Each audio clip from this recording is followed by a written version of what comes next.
At the opening round of the season, there was carnage on the streets of Adelaide. Whoa! Oh, what's going on there? But at the front, it was again a race between two. Harris is coming in hot. Oh no, he's in the fence. He's thrown it away. Last year's champ is again #1. But there's a long season ahead, and no doubt much more chaos to come. This is round 2 of the East Coast Bull Bars V8 Ute Series. Yeah, it's been a long wait since round #1 in Adelaide, and across the Nullarbor we go to find this little pot of gold. Perth and blue skies greeting us at Barbagallo Raceway for round 2 of the East Coast Bull Bars V8 Ute Series. 28 of these utes ready to go. Well, they'll go racing across 3 races this weekend, including the very popular reverse grid race #2. Looking forward to that one. We've got some local drivers to watch out for, including Adam Marjoram and also Reece McNally. But they're all chasing Chris Walton, defending champ. He's carrying some ballast this weekend. So too is this guy, Raul Harris. But before we go racing, let's check out how everything's stacking up with Kylie King.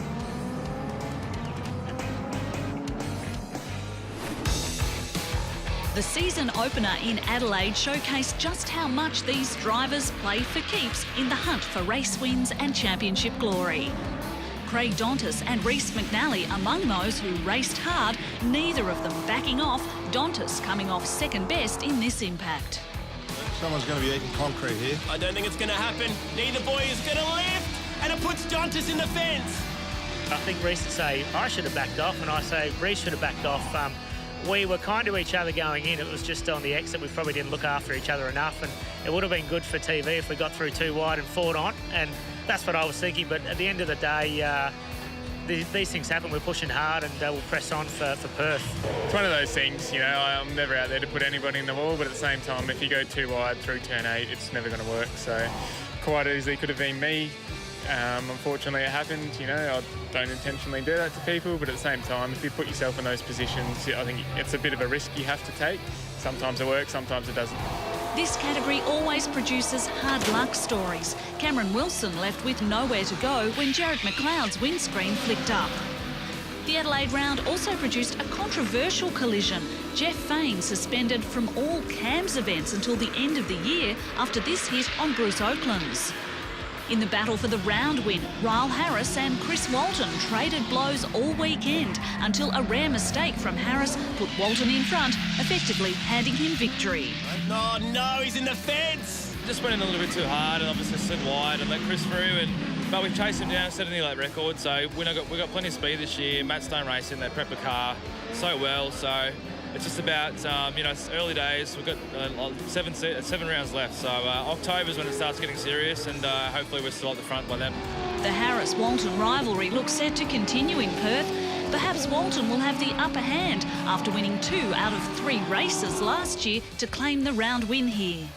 We probably drive very similar. We just drive hard every race, so it's going to come down to who's going to falter during the year. There's going to be a mistake made by some of us or both of us. So I'm pretty much waiting for him to make a mistake because I'm going to be with him, either in front of him or just behind him, and he's thinking the same thing as me, I suppose. Third in the championship, George Midiki will benefit from former series champion Grant Johnson joining the team this weekend. We welcome it. You know, he's definitely a local expert and he knows what he's doing around here, and hopefully he can bring something to the party because, you know, Ryle and I obviously fighting pretty hard with Chris Walton for the title at the moment, so push on, see what happens. Adam Marjoram put in his best result in Adelaide, clinching 5th overall, and returns to his home track, keen to continue the charge. 5th is really good, a personal best for us in a round finish. However, it could have been a lot better. Unfortunately, we stalled it off the 3rd in the last race. Went all the way back down to 26th or so and came through for 9th. So really good. We had speed all weekend and improved a lot from last year. So really keen to continue the trend. Armour All Pole Position Award, and for the first time since here in 2012, it goes to Kim Jane. It's only his 3rd ever pole position in over 90 events, and he claimed pole by nearly 3/10. He gets $1,000 thanks to Armour All 3 Erebus cars inside the top 10 in qualifying. So it's looking like Kim the Assassin Jane will be the man to beat once again here in Perth. The boys are loading up and we are nearly ready to go racing on the other side of this break. It's round 2, the East Coast Bull Bars V8 Utes. This round, we profile a driver caught up in a controversial crash in the opening round of the V8 Ute Racing Series in Adelaide, Bruce Oaklands. What I love about the V8 Utes is the average punter, Holden versus Ford rivalry through generations, and it's a great place to be. It's really funny being part of Cedars Racing because, A, we're all mates, and then the helmets go on and it's open slather and no one really cares. So friendships can stay before and after, but on the track, it's everyone for themselves. My most memorable moment is Clipsal. I'm the guy who got put into the wall by Mr. Fain. What I recall from the incident, I was coming onto the straight, had an opportunity to pass him on the inside. I thought I gave him plenty of room. I don't think we even touched. And next minute, I'm just getting drilled into the wall. Happened so quick, I don't know what else to say. It's just, I can't believe it happened, and I still have trouble believing that it happened. It was a wild moment. Unfortunately, Oakland spent a little bit of time at the doctor's surgery, getting his elbow and ankle fixed, as I send a big warm welcome to Matt Nolte into the commentary box here for the Utes. Round number 2, the boys are lining up for the reverse grid race. Before we do that, Matt, let's break it down exactly how it all happened in race number 1. It was a battle between the front 4. There's never been any quiet races here, Chad, as we ride on board with Lee Nicolau, as he made up a couple of places here in the opening laps. Yeah, Chris Walton also trying to get his way back into the field. This was a nice little battle. Listen for the contact here between Miedeke and Fisher. Oh, there it is. And also Ryle Harris picking up a couple of early spots. He qualified back in 11th. Mason Barbera on the outside of Andrew Fisher through turn 1, as Kim Jane held back some pretty tough battles here between Cedars and Hansford. Yeah, and also Grant Johnson in the all-purpose pest control Ute right on the back of that front 4, but congratulations to Kim Jane, his 14th career race win. Season tie Cranbrook and Baxter now 6 on the all-time winners list. Now over 90 starts in the series. Kim Jane, winner from David Cedars. That's Cedars' best result in a Holden. Also took Tony Longhurst's lap record. Ryan Hansford wrapping up the top 3. But let's hear from our race 1 winner, Kim Jane. Kim Jane, you had pole and they put the pressure on you, but you stood firm. They certainly did. We got a great start and, led into turn 1. After that, we concentrated on, not getting aggressive and trying to drive away, but just keep them in, behind us and look after the tyres, because I thought if we do that, we're going to be strong at the end. We were strong at the end, made a couple of little mistakes here and there, put myself under pressure, but, got to be happy with the win.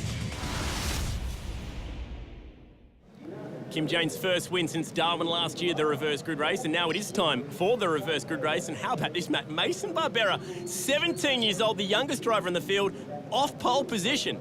Yeah, talk about pressure. He's got George Miedeke alongside him here. Of course, we're reversing the top 10, so Kim Jane starts out of 10 for this one. Always a mixed bag, and I have this feeling, I get this every now and then, we could have carnage in the first corner. Chris Walton picked up a 5-second penalty for curb hopping in race 1, so he'll come out of the mid-pack. So it truly is reverse grid racing.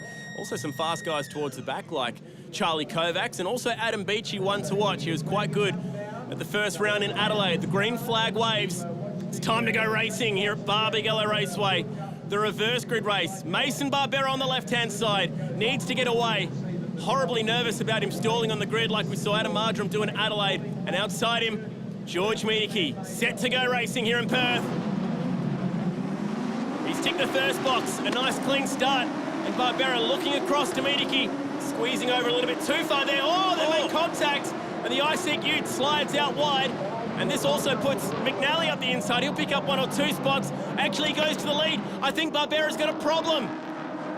How did they hold on through 1? They were 3 wide as they sort themselves out. Barbera's off the track here. He's got a puncture. The left rear tyre's gone flat. The Mini Quip Ute has lost it from the pole position. So much disappointment for the young fella. And they're still warring away in the background, but McNally is the leader as they plunge down towards turn 6 for the first time. Oh, it is on in a big way. Bazadzik facing the wrong way. Burnett's completely missing the left rear. And I think that was Jordan Skinner involved. This will surely bring out the safety car. Track is blocked into 67 off down the bottom turn here also. Jeremy Gray, collateral damage of what was a very busy first corner. Look at that. Goodness me. That's unheard of. Snap the axle clean in half. That has to be off Burnett's car. Bit of circle work from the Western General Bodyworks car, which will probably need a little bit of body work after that one. Here's the replay of the start. This is where I thought it might have unloaded when Harris went to the outside here and won in the 58. Barbera just needed to leave more room there. He came across too far. Miedeke was the innocent victim out of all that. He got slotted back a few spots, and by that stage the damage was done for Mason Barbera. That left rear was flat. Oh, what happened to Jeremy Gray? On board with Dontis. Champion spark plugs on board. Let's break down what happened. Clean start for the Erebus driver. He came over to block his line. There's Gray behind him. Tap, tap, Walton and Bazadzik. No. Oh, pretty hard to point the finger there. Yeah, dispatched accordingly into the deep sand here in the west. He recently bought himself a pub, Jeremy Gray, outside of Musselbrook in New South Wales. I'm pretty sure he would need a visit to calm himself down after that one. Now, Fisher and Dontis went the whole way through here side by side. There's the strand of Mason Barbera. And around go the back markers in chaotic fashion. Oh! Busy first lap, fair to say. This might be a better view from behind. This is Marjoram on board with. There's the field scattered going into one. Harris hung tough in the middle here. You don't see cars go 3 wide in turn 1 and get away with it. And this is when Barbera started to slow down. It was the flat left rear tyre on the Mini-Quip sponsored number 17. Marjoram gives him the get out of the way signal. Okay, so what happened in the mid-pack? Burnett, got a bit of airtime as well. Skinner and Bazadzik were all leaning on each other there. Hard to really see if there was a spark that started the fire. Riding on board with Lee Nicola now. Ferroto on board. Now, Burnett's in front of him. He's the guy who gets airborne here. As Nicola picks up 3 spots. Do you go high? Do you go left? Nice choice. Only lost the 1 spot as a result. Richard Mork, the beneficiary there. So typically chaotic start to the reverse grid race here at Barbagallo Raceway. Quick ad break. We'll send them racing once again on the other side of this. Welcome back to Perth. It's the East Coast Bull Bars V8 Ute Series. Race 2, restart, ready to go. And it's going to be the local boy, the Stratco driver. Reece McNally leads us back to the green flag, and in the background it's already on Fisher and Jane, the over 40s club, getting into each other in the mid-pack. Didn't even get back to the start line before the carnage unleashed. Hanson on the inside of Marjoram, who finds the dust on the outside of turn 1. It's McNally that leads. On board with Marjoram. Not again. And Marjoram's done a few laps around here now. Knows he can't go too wide through that part of the track. Gives that one up to the multi-spares Wabco Ute. 33-year-old Ryan Hansford, expecting his first child in the very near future, so good luck with all that. To Hansford and his girlfriend as we go down towards turn 6. Harris had a bit of a look and McNally got defensive. So the front row's been dispatched. Now the second row leads this race as Jane and Fisher continue on with that argument we saw on the main straight. On board with Fisher now. Dontis has a run on his teammate. Interesting to see how he plays this one. He's got the Armour All pole position winner on his outside as we go down the hill towards turn 7. Green flag racing continuing, and look at this. We've also got Walton now starting to move up 1 or 2 spots as a result to all the carnage. Auto 1 Ute takes the curbs and covers his line. He's got his boss from the V8 Ride Days in behind him right now, Grant Johnson, 2-time champion of the series, 2-time event winner here in Perth. He's done more laps in the field combined times 10. There is your points leader carrying 40 kilos of ballast. The man who won 2 races in the event here last year for Rentco. Talking about Chris Walton, although he's looking like giving up the championship lead here right now. As a matter of fact, he's already done that in race 1, to be honest. It's just about damage control because the man second in the race is the points leader now. Talking about Ryle Harris, the Queenslander, who's now driving this Tequila Sunrise Ute, we're calling it. It's the Holidays for Life entry. And, it's tight down there at 6. Johnson. Marjoram grabs the gear, plenty of opposite lock, and continues on. There's a busy little Renko on board, and he actually got a great run out of turn 6 there. He wants to get over and cover the line down the hill here. That's what he's doing. Look, the field stacking up. They come down to 7. So we've got about 5 Utes involved in this now. Fisher's going to be hung out here. And Jane, your winner of race number 1, as Fisher decides to go the opposite side of the curb. Of course, the curb infringement's in place this weekend. Should you go across there? Yeah, 3 pings and you get a 5-second penalty, which is what happened to Walton. The very busy Renko Ute at the back here. Big thanks to Renko for dragging the V8 Utes truck all around the countryside for the 8 rounds of our championship. The next stop, sunny shores of Darwin. Looking forward to that one very much in the middle of winter. We certainly do go to some cool places, or warm places if you like, with Darwin and Townsville coming up on the schedule. I tell you what, the 2 leaders here, Matt, pushing away nicely, working together. McNally, still the race leader. Watch Grant Johnson here. He has so much speed in that Ute.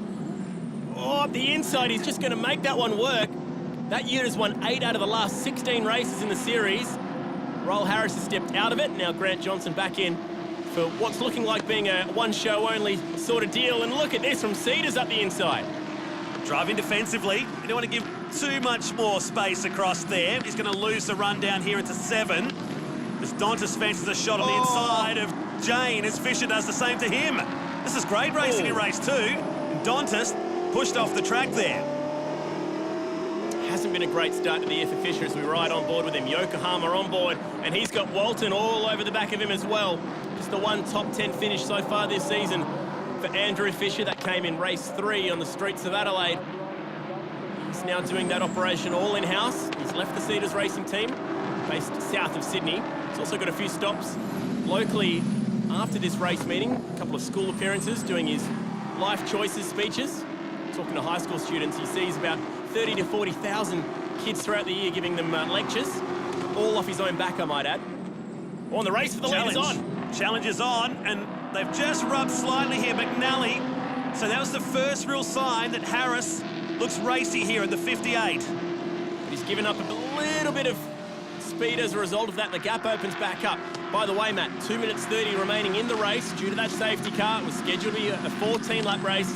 Looks like it will be time certain now. Be lucky to get probably 2 more laps in here, as that field behind is now at least 10 Utes. As Killer Walton climbs the curbs as we start lap 10. Chris Walton went for a ride in a sprint car at the Perth Motorplex on Wednesday night. So too did Ryan Hansford. I think he appreciates anything that's got a V8 motor in it. He'd also appreciate if Andrew Fisher got out of the way right now. This is not the place to go doing it, Chris. Oh, and some smoke starting to appear out of the back of the Jesus Racing for Life Ute. Is that a tyre? Oh, it's getting worse, whatever it is. You know what? I wouldn't be surprised if it's something slippery, judging by Walton's body language there through the long left-hander. Look how much of a gap he gave up there. Could be oil of some form, maybe even power steering fluid as we pick up the guys towards the front. Here we go. Renko on board with the Menace, the local boy, going alongside another very experienced local campaigner. He's got a great run down the hill. Not a good career move passing the boss, one would recommend here, but that's what Adam Ardrum's about. He's looking really good this weekend. Nice move. We're going to go 2x2 through turn 7, and they all lean on each other over the curb. Good racing, boys. Are having at it in the reverse grid race. The battle for third is alive, and the Ryco Rocket is in there too. Jared McLeod as Johnson locks the right front on approach down towards turn 1, but he hangs onto that spot in front of Adam Ardrum. This is good stuff. How was the formation stuff going into turn 7? That's now Marjoram. I think there could be a wounded tyre perhaps on Johnson's car. Johnson's got a problem here. It's the right front. Gone. And there he goes. The all-purpose pest control Ute is out of here. That's a long way down the other side. In fact, he'll have a lot of trouble picking this car up. Just hang a right and take the hill back down. Why not? It's the Mario Kart shortcut. You're position number 1. The leader's still going at it. And this battle for third continues. Jared McLeod having a weekend to remember. His best race 1 result, best qualifying result. And he's looking good for a top 3 finish here as the smoke gets even thicker. Walton just wants to get past here. Whatever it is, it's not slowing the power down of the Jesus-sponsored entry. As Walton gingerly heads down the inside here. That would still can't get past. That would suggest to me, Matt, that this would be power steering, because it's certainly not slow in a straight line. But look at that, really struggling to get the car turned. Yeah, I think you're right. Meantime, Marjoram down the inside of George Miedeke this time. The iSeek 35. And Marjoram goes up another place here. Gets him inside the top 5 now, so you'd think there might be one more lap to go after this, as the Auto 1 sponsored Ute is looking real racy today. Hasn't Miedeke been a breath of fresh air since moving over to Matt Stone Racing? He's got David Cedars in behind him here in the Mango Credit Union Ute, as the leaders are still having at it down towards turn 6. Oh, McNally really struggled to get that car stopped and turned. I'd call that maximum pressure from Harris. He's been threatening to do this for a couple of laps now. And the word has gone through. They've got one more lap to go. So he's only got 8 corners to get around the Stratco Ute. This would be one of them. Turn 6 and turn 7, the best passing opportunities. A Holidays for Life Ute needs to be very patient here, but still, when you've only got a lap to do it, Got to make your mind up as to which corner you're going to make your move. Further back, Marjoram now has caught McLeod, making the most of using his two good tyres in this race out of Marjoram. This is tight. Hansford in the multi-spares ute should make that move stick up the inside. Let's watch it from Donta's point of view. They still go side by side, and Hansford hangs tough. This is brilliant. That was tough racing from Kim Jane. Winner of the first ever NASCAR race here back in 1999. Did not want to give up that spot and should be hanging on to the event points lead at the moment. Chris Walton struggling to catch these guys. It's just not been the weekend for Killer after the success that he had here last year. Last time in the bowl for race 2. What's Marjoram got for us meantime? The leaders, the long downhill run. This back straight around Barbagallo Raceway. Has Harris got anything here for McNally? We know he's good under brakes, but even he thinks he's too far back. He'll hang on to a front row start, though, for the final race. But Reece McNally in front of the home crowd, the family, the friends, everyone. He claims the race 2 victory. Winner of Bathurst last year, continuing his form in 2015. And Jared McLeod will just sneak home. And further back, Lee Nicolau side by side with Cam Wilson. Good racing back there, just outside the top 10. An amazing finish for the 3rd and 4th position, only 0.06 of a second separating Marjoram and McLeod. But this guy is your winner in race 2 at Barbagallo Raceway in front of the home crowd. He's had to use his tyres. He had problems in practice, actually broke a radiator.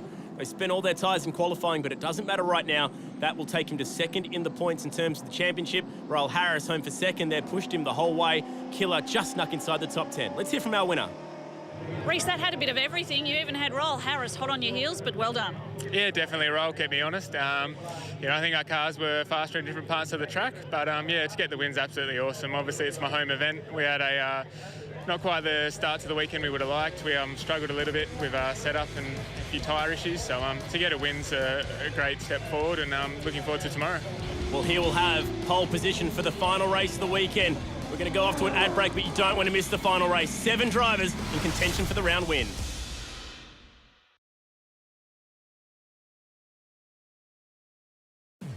A company renowned for manufacturing the world's toughest alloy bull bars has joined forces with the Australian V8 Ute Racing Series. East Coast Bull Bars has signed a 3-year naming rights partnership as the series embarks on a new direction.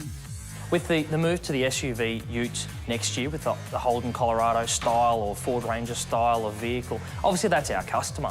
So for us, it's a really exciting opportunity. We can then put our brand on the vehicles in which the bull bars are going on to in the first place. So it's a perfect fit, fantastic synergies, and we're really looking forward to that change. East Coast Bull Bars have been manufacturing bull bars in Australia since 1971 with a focus on high performance and durability.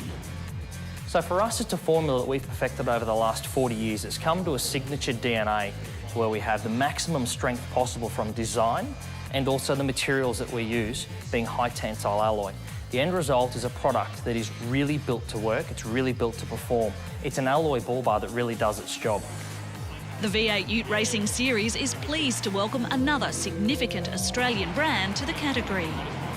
The East Coast Bull Bars is a great fit for the Australian V8 Ute Racing Series, especially with our unique style of racing. For more info, head to the V8 Utes website. Time for what will be a fantastic last race because we've got 7 drivers in contention of the round win. And Matt, a lot of guys chasing Kim Jane, who's high on points right now, but the bad news for him, he's got to come out of position number 7 with this unusual format that we're running this weekend. You'd think it wasn't too bad a place to be, but look at the names ahead of him here. 6 of those guys looking to take down championship honours this weekend in Perth. Some guys with a lot of work overnight. In fact, the replaced gearbox in the Jeremy Gray entry after that incident in the sand trap yesterday, so he's got a fair bit of work to do from the back of the field. Unfortunately for Rick Gill, though, he's not going to start today, the local Perth racer. Woke up feeling a bit dizzy this morning. He actually had to spend the night in hospital as a result of that too. So Grant Johnson coming off the back, talking about local racers like Rick Gill. There is the vacant grid spot alongside Danny Bazadzik, who was excluded from race 2. The officials saw that he was at fault, we'll say, for a lot of the carnage that went on. Tough decision, that one.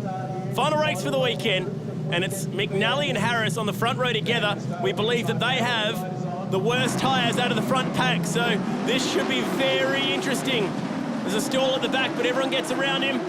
And Harris has won the start. and beaten the Stratco Ute down to turn 1. Marjoram wants to go the long way. Can he hang tough? It was Cam Wilson that headed to the grass the first time round. Charlie Kovacs works his way around in the Air Road 69, but look at the gap Harris has already. What a great start, Roll Harris. We know how good he is on old tyres. And look at this for a battle.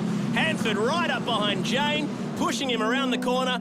Dontis will be hung out to dry, Talladega style, but he fights back through the right-hand king. Good racing on the first lap, much cleaner than race 2. Almost adjusting the mirrors down there in turn 5 as that battle continues on. Jane this time. Poolsey, Bob Jane T-Mart's entry back in, and this conga line of chaos heads down the back straight of Barbagallo. He's up behind the Mango credit holder of David Cedars, who's second in the points at the moment and on for a potential podium. Wilson and Walton side by side down the hill. Wilson will have the inside run, and he moves over and squeezes the Renko Ute wide. Opens up the door for Beachy. Gee, it's lap 1. Oh, but it is the last race. Harris leads the first lap from McNally. And this is setting itself up nicely because the guys with the older tyres are at the front here. McLeod and Jane have both kept a couple of spare tyres clean for this race. Jeremy Gray working his way through the field on the back of Fisher here. Changing the gearbox overnight. Former teammates, those two, probably just full of sand after being punted off very unceremoniously in the first corner. Riding on board right now with Fisher. This is the Yokohama on board, looking back to Jeremy Gray. Patience on the throttle, isn't it, through there, especially when these tyres are getting old and sludgy, which they do very quickly around here. It's Grant Johnson up the middle now, taking a spot away from Kiwi Peter Ward. Johnson's come flying through the field at the moment. Remember, he started, I think, on the 11th or 12th row. He's cutting through this field. Did a Will Lyman to that car last night. Was out by about 10 mil on the Johnson car, so that's a lot. 10 mil might not sound like a lot, but that goes to show the kind of contact that he had with Adam Marjoram. Marjoram was given a bit of a slap on the wrist for that move. Actually, clean broke the rim as well for Grant Johnson. He's pushing through this field in a big way as we've got the multi-spares Ute pushing the Just Car Kit and Car Care products Dontis around the corner. And look at the way now that Harris has fallen back to these guys here, McNally and McLeod. So three-way battle here. Keep in mind, these guys are in line for round honours. Now, Jared McLeod looking for his first ever podium in the series. He's in the Ryco Ute. He's kept a couple of spare tyres for this race, and he might just have a chance under brakes. He makes that stick up the inside, locks a tyre, but nice move to Jared McLeod. The Victorian moves to second in the race, then looking down the barrel of his first ever podium. Hope that wasn't one of the good tyres. It wasn't. The good tyres are on the left-hand side. That's right, you can smoke up the right side. Around here, it's not going to hurt the turn-in. Look, they're all on the defensive side, down towards turn 1. Roll Harris mirror driving with a good 11 laps to go. Is that Mediki on the outside? It is. It's Brave. He's about to get a lot closer in that window. Remember, these two had a great battle in race 2 when Marjoram started carving his way through the field. McNally driving down the middle of the racetrack, as he's entitled to do. See, McNally's hurting here. His tyres were spent in qualifying. By the time they get through to race 3, he's really struggling for grip. Started, remember, in pole position, and he's falling back. So Jane and McLeod were the two drivers that kept a spare set of tyres up their sleeve, or at least 2 tyres. You get 6 for the weekend. You're going to stretch that across 3 races. It's heating up. Final race for the weekend. Harris, the race leader. McLeod and Marjoram looking very good in the final race of the weekend. A quick break. Back with more soon.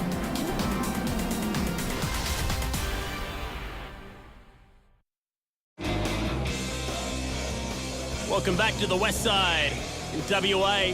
Round 2 of the East Coast Bull Bars V8 Utes, and we've got a Queenslander leading a Victorian from a couple of Perth lads. It's Royal Harris out in the point at the moment, riding on board with the South Aussie. There's Dontis trying to work through his Marjoram. I think he's got the better tyres here, Chad. I'm going to put it out there right now. This guy could be at the pointy end, which he is now. We'll check out an East Coast Bull Bars replay of the start. Oh, the centre peck is Mason Barbera, young man from Bundaberg. Stalled it on the start line. Gee, imagine if he did that in race 2, it would have been carnage. Absolutely. Look at this 3 wide. It's a narrow racetrack at the best of times. Wow. And it's Kovacs on the outside. The wily veteran just sits back and lets the boys play it out in front of him. Oh, yeah. Left mirror getting a bit of a touch-up. That's the Yokohama on board with Andrew Fisher as he looks out the window to an ex-teammate in Jero Gray. Had to yield that spot. I tell you what, Wilson was lucky to get away with squeezing Walton here. He could have been very much in the fence or in the sand there. Whew. And the wall comes up really quickly as Beachy got into the back of Walton at the same time.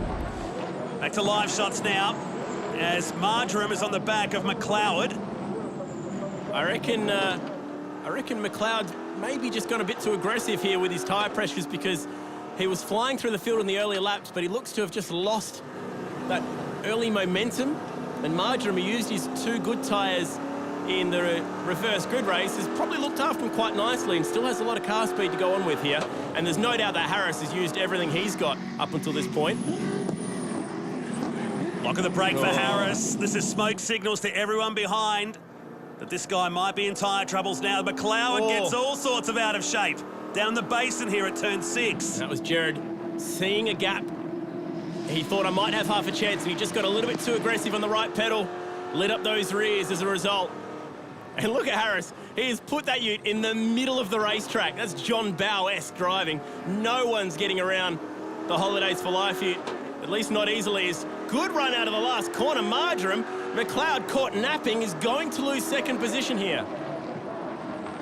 Marjoram will get the pass done here as McNally fancies a shot on the inside. Door slam shut in McNally's face. McNally just hasn't got the tyre life to make that point. And this has put now Marjoram up to a potential first ever podium. Wow, this has just been a bit of pass the parcel with the trophies this weekend. Kim Jane needing to finish 4th to win the round, languishing outside this front pack, and as it stands, Royal Harris will be stepping onto the top step. Not bad considering it's the first event in that car, the ex-Peter Burnett ute. You can just see Marjoram seesawing at the wheel there as they come across 5, as down the inside comes Miedeke on McNally. So he goes up a spot now. And that's going to be a bit of a trend here, I think, for the rest of the weekend.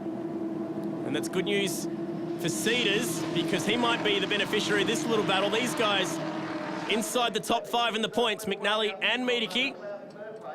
Miedeke so far top 10 in every single race so far in the championship. Same goes Harris and Marjoram, the only 3 drivers to be able to claim that. And just look at the better drive around the outside, and now Cedars will take a spot off his teammate as Marjoram going the slalom style down the front straight. Living up to the nickname, the Menace, at the end of lap 7. On board with Dontis, who's knocking at the back door for the Stratco entry of Reece McNally. Champion spark plugs on board as we go curb hopping. You're allowed to do it on those curbs. It's turn 5 and 7 that you're not allowed to get aggressive on. I wouldn't like to hit those curbs at the best of times.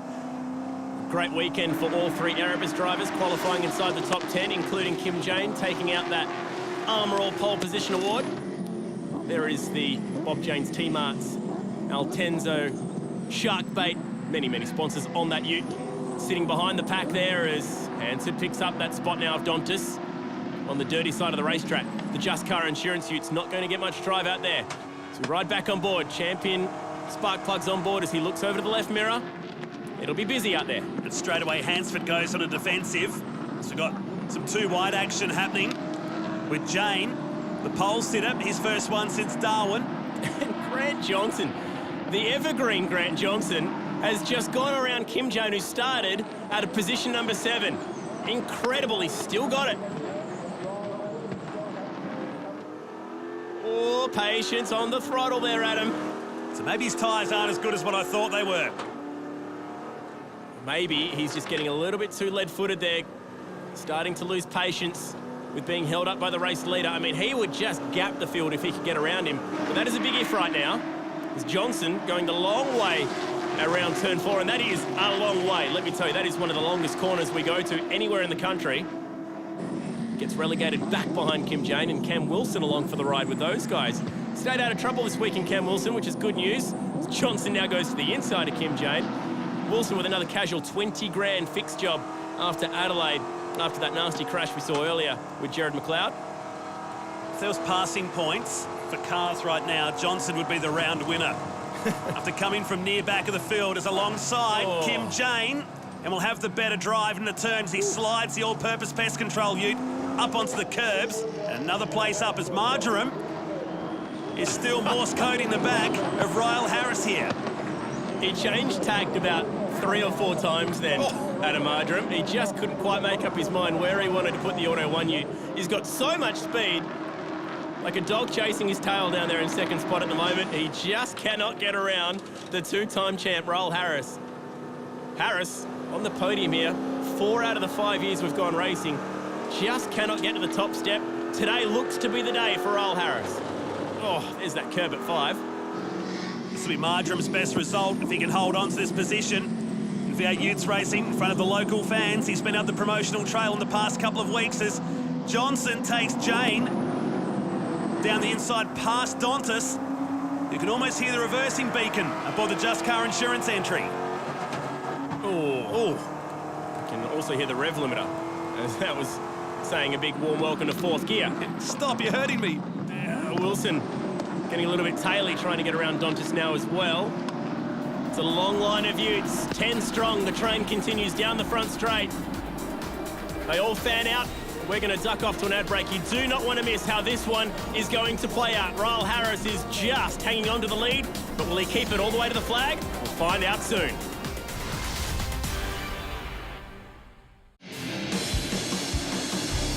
There's not many laps left here in Perth. Final race of round 2 of the East Coast Bull Bars V8 Utes. And Ryle Harris hanging tough at the point. It's been impressive as Marjoram again closes the gap. And Johnson still coming through the field here. He's into 8th now. What a drive from the 2-time champ, Grant Johnson. Recently lost the all-time race wins record to the man on the right-hand side of the screen as we take the Renko on board.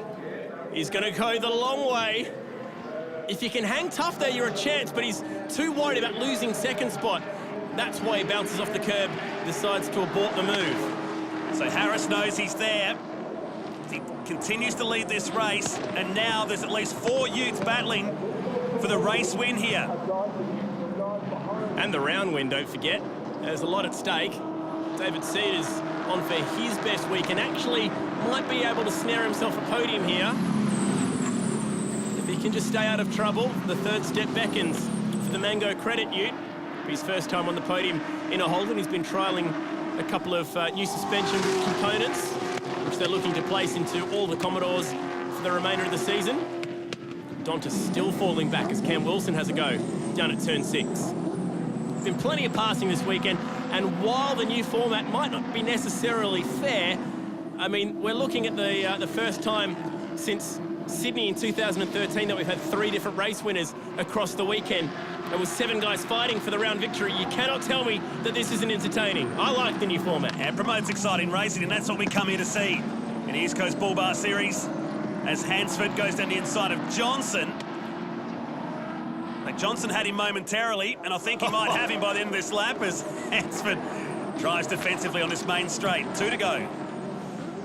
Now, there's only 2 to go, like you mentioned, but I might just throw one more little curveball in there. They're chasing down a lap car.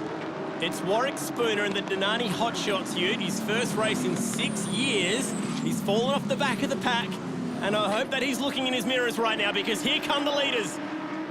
And when he does, he'll be worrying. What's he going to do? He's going to go in the middle. Harris on the dirt. Oh, and a close moment for Marjoram. He lets out a little scream. I'm not sure if that was fear or frustration, but the order remains the same. That was a heart stopper. Wow. That could have been massive. I didn't see any blue flags then either. So Spooner was racing his own race and now has moved over to let the field through. I think that might have been Marjoram's last Hail Mary because he's exhausted his playbook. Without using the bumpers, he is not getting around Ryle Harris today. Final lap. 2.4 kilometres for Adam Marjoram, staring down the barrel of his first race win in the East Coast Bull Bars V8 Youth Series. Here's the replay. The Denani Hotshots entry, the local West Aussie business on board with Spooner. And look at Marjoram here. That was a late call, wasn't it, to go over to the left-hand side. And, man, it was the Renko on board that was really telling their worrying moment as we follow the leaders home to the checkered flag. The last time through turn 5, has Marjoram got anything left? He's got all his friends from Auto 1 watching on. Meanwhile, Medicki might just pick up third position. He does. Best Nice spot for work. him to be in. It's underneath McLeod. So one last chance. You got to say Harris has driven here like a champion. He's used absolutely all his skill, nous, knowledge, and all three mirrors to perfection as he sits frustratingly in the middle of the racetrack once again for Adam Marjoram. Legally, beautifully done from Raul Harris. He's going to come out of the last corner and win his first ever round in the West. Marjoram chases him to the line, but can't do it. But either way, it's his first podium in the series, and he will be chuffed with that. Medicki home for third as the boys fight away down in the background. McNally picked himself up a 5-second penalty too, so he'll fall outside the top 10. And where's Walton? Not home yet. It's a shocker for the defending champ, as the kid is back in number 1 in the series as well. That was vintage Ute racing. I thoroughly enjoyed that the whole way through. It's Raul Harris, your race and round winner. Marjoram, second in the series, the round, as well as that race. Medicki home for third. We go over the page, and Walton in 18th. What happened there? I don't know, but driver of the event so far has to be Grant Johnson. What a drive from him in that one. Ended up passing 15 cars in that race, but we'll check out the event points. Raul Harris maximising that front row start. Personal best finishes for McLeod and Marjoram. Cedar's first podium in a Holden as well. But let's hear from our event winner, Raul Harris. Raul Harris, you're a hard man to pass, but it paid off for you.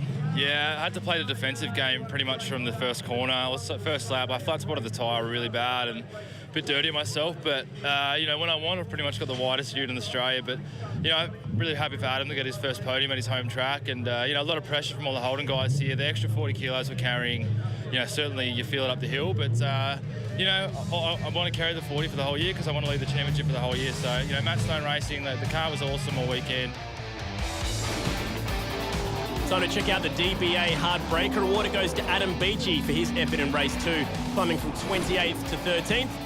For the Masters Award this week, it goes to Kim Jane, our Armour All pole position winner, and very unlucky not to win the round. And this is going to be an exciting battle all year long. Lee Nicolau, now our leading rookie for Shamak Racing, but that looks to be going on all the way to Sydney. The points after 2 rounds, Raul Harris is now your sole championship leader. Marjoram jumps to second. How about Chris Walton, the defending champ, all the way down to 6th? Hey, Ryle, I love the retro overalls. Very